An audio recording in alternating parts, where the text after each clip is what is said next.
Alors je pense que tu as déjà justement entendu parler de contenu quotidien, mais le problème c'est que lorsqu'on commence à faire du contenu quotidien, c'est justement à s'organiser là-dedans.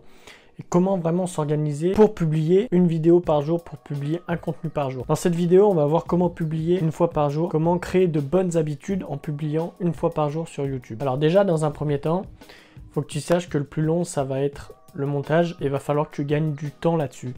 Il faut que tu gagnes du temps sur ton montage et puis il faut que tu bannisses un peu les trucs qui te servent à rien. Et par exemple, des trucs comme des petits effets, des petites animations, des trucs comme ça va te servir à rien parce que justement, tu dois gagner du temps sur ça. Et si tu perds du temps là-dessus, eh ben, tu vas perdre du temps par la suite sur énormément de choses parce que mis bout à bout, mine de rien, ça fait un temps considérable à la fin. Imaginons que tu passes peut-être 5 minutes sur chaque truc, bah à la fin, tu passeras peut-être 20 minutes sur toutes ces animations-là. Alors que si tu en mets pas, ou très peu, eh ben, tu peux déjà diviser la poire en deux, donc à peu près 10 minutes, voire même pas du tout si tu n'en mets pas. Donc déjà, c'est quelque chose qu'il faut prendre en compte. Si tu mets des animations, au départ, quand tu te lances, il va falloir que tu les enlèves. Après, on le verra par la suite, mais quand tu auras du contenu d'avance, ce sera plus simple pour toi justement de créer des animations ou de créer des effets ou des trucs comme ça pour justement faire paraître ce côté professionnel. Et comment ne pas se sentir débordé quand on fait un contenu par jour? Parce que dans beaucoup de cas, c'est ça justement.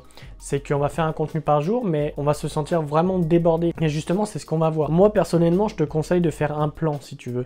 De faire un plan où justement tu vas mettre les heures où tu tournes, les heures où tu montes et les heures où tu travailles ton SEO et que tu publies. Parce que si tu fais pas ça, ça va être assez compliqué pour toi. Ça va être vraiment tendu dans le sens où tu vas être un peu de partout et puis imaginons que tu as d'autres trucs à côté. Là, ça va être compliqué par la suite justement de pas te sentir débordé. Donc moi, personnellement, je te conseille de faire un plan. C'est beaucoup plus simple, un plan d'organisation. Donc on va dire, je sais pas, par exemple, entre midi et 2, tu vas tourner une vidéo ou tu vas monter une vidéo ou peu importe. Et puis après, le soir, tu peux publier ou des trucs comme ça. Donc moi, actuellement, je travaille plus, donc c'est beaucoup plus simple et je me sens beaucoup moins débordé, même pas du tout. Parce que justement, j'ai ce temps illimité pour moi-même. Et je peux clairement abattre des tâches dans la journée, tu vois. Je peux facilement monter 2, 3, 4 vidéos dans la journée. Il y a beaucoup de personnes qui disent que le chômage, c'est pas bien, qui disent que faut travailler justement pour rentrer de l'argent.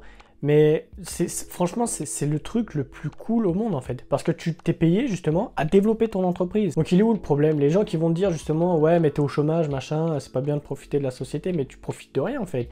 Déjà parce que c'est toi qui as cotisé, donc ils disent vraiment de la merde.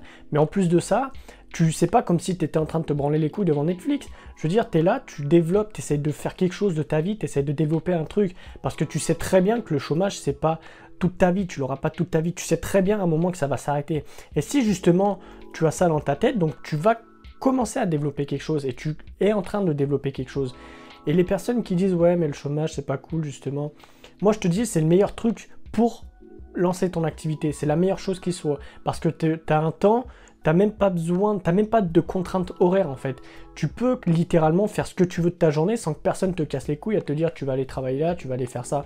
Donc c'est quelque chose qui est vraiment bénéfique. Donc si tu peux te mettre au chômage pour justement développer ton activité, fais-le. Réfléchis pas une seule seconde. Et puis t'en as rien à foutre de ce que les autres ils vont dire parce que c'est pas super intéressant. Le plus intéressant c'est comment tu vas faire pour développer ton entreprise. Mais après tout le monde peut pas se mettre au chômage et là je suis d'accord. Mais moi avant d'être au chômage je l'étais pas. Et comment je faisais justement pour créer du contenu? Et c'est là où justement je vais t'expliquer. J'avais mis un plan en place, donc je te le mettrai sûrement ou dans la description ou je te l'afficherai, je sais pas. Et en fait, si tu veux, je me levais beaucoup plus tôt que mon réveil en temps normal.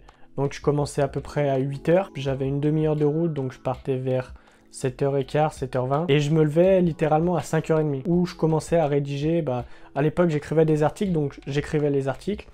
Et puis après, une fois que j'avais fini mon article, dans tous les cas, il y a pas mal de fois où je le finissais pas, si tu veux, à la fin. À arriver au moment où je devais me barrer, je l'avais pas complètement fini. Donc justement, j'utilisais mes 2 heures de pause entre midi et 2 pour développer ça, pour continuer à finir mon article. Et puis après, le soir, quand je rentrais, je finissais à peu près à 17h. Après, le temps que j'aille à la salle, etc. Donc, je rentrais chez moi, c'était 19h. Je mangeais et puis je me remettais dessus. Donc, tu vois, tu as clairement, en fait, le temps de développer des vidéos.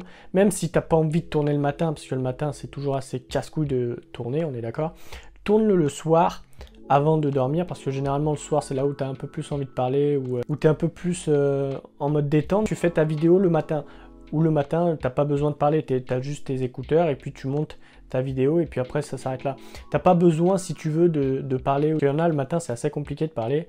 Je conçois, j'étais aussi comme ça avant et ça me cassait les couilles. Mais tu peux après, une fois que tu as fini ça, faire le référencement ou dans la foulée si tu as le temps, ou justement le faire à midi. Et puis après, tu fais ça tous les jours. Donc le soir tu tournes, le matin tu montes et le midi tu fais le référencement. Et je peux t'assurer qu'en faisant ça, bah, tu vas y arriver largement. Il n'y a pas de raison que tu n'y arrives pas. Donc je t'afficherai un peu si tu veux mon plan que j'utilisais. Tu peux t'en inspirer, tu peux le copier, tu peux faire ce que tu veux avec, je m'en fous. Du moment que ça t'aide justement à te développer, c'est l'essentiel. Mais après, il faut que tu comprennes que le contenu quotidien au départ, c'est où tu balances directement ou justement tu programmes pour un peu plus tard. Ce que je veux dire par là, c'est qu'il y en a, ils vont faire du contenu quotidien. Donc par exemple, ils vont faire un contenu, ils vont sortir directement la vidéo demain.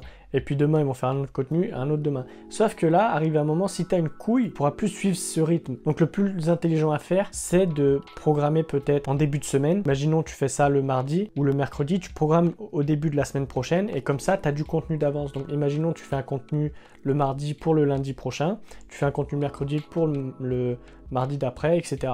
Et en faisant ça, tu auras de l'avance sur ton contenu. Si t'arrive quelque chose, eh ben, tu pourras largement respecter déjà ton contenu quotidien et tu pourras par la suite continuer à en faire. En fait, ça viendra pas à l'encontre du fait que tu ne publies pas pendant un jour. Et donc, si tu veux, ton challenge sera respecté. Donc, si tu veux créer une audience, si tu veux vivre de ton contenu, je te partage ça dans mes mails. Je te partage énormément de choses justement pour te permettre de te développer au maximum. Je te partage un maximum de trucs. Donc, si tu veux vraiment te développer, je te laisse rejoindre le premier lien dans la description. Et puis, c'est justement là où ça va être intéressant. C'est parce qu'en fait, j'essaye de réunir les personnes qui sont convaincues que grâce à leur contenu, ils peuvent vivre et puis vivre de leur passion en plus de ça. Donc en fait, simplement en créant du contenu, ils peuvent vivre de ça. Comme je te l'ai dit, en fait, c'est exactement la même chose. J'essaye de réunir un maximum de personnes. Donc si tu en fais partie, si tu sais au fond de toi ou si tu as la conviction que tu peux créer du contenu et puis justement le vendre et puis en tirer de l'argent, je te laisse rejoindre le premier lien dans la description. Et puis moi, je te dis à la prochaine. Bisous!